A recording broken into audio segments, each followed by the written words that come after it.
Çok şükür, hamdolsun. Allah'a verdiğine şükürler olsun. Siz rahatsınız, siz iyisiniz. Allah razı olsun, sağ olun. Doğrusu şu anda Bismillah sizinle başladı. Babalarımızdan, yani ailemizden çok birimizi görüyoruz ya, gerçeği bu yani. Sonuçta, İşleriniz nasıl? yani iş hangi anlamda söylüyorsun? Öyle hiçbir iş yok yani. Yani esnaf olduğunuz yok. Alışveriş yok yani. Evet. Piyasanın genel gidişatı sizi de etkilemiş. Takip etmenizi istirham ederiz. İnşallah, Yani. Tamam. inşallah. Teşekkür ediyoruz. Biz teşekkür ederiz. Bir şey reklam edemedik size. Sağ olun. Kolay gelsin.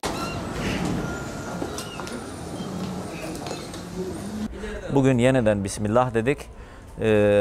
Dergah mahallindeki Şurkav esnafımızı ziyaret ettik.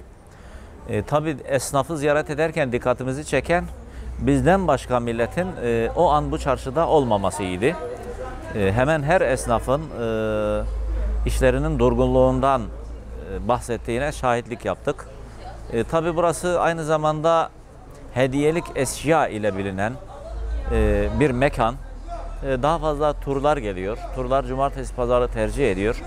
Bugün havanın kısmen burada yağışlı oluşu da belki yerli halkımız için önemliydi. Fakat genel bir durgunluk söz konusu. Biz esnafa olan bu ziyaretlerimizi inşallah bundan sonra sürdürmeye devam edeceğiz.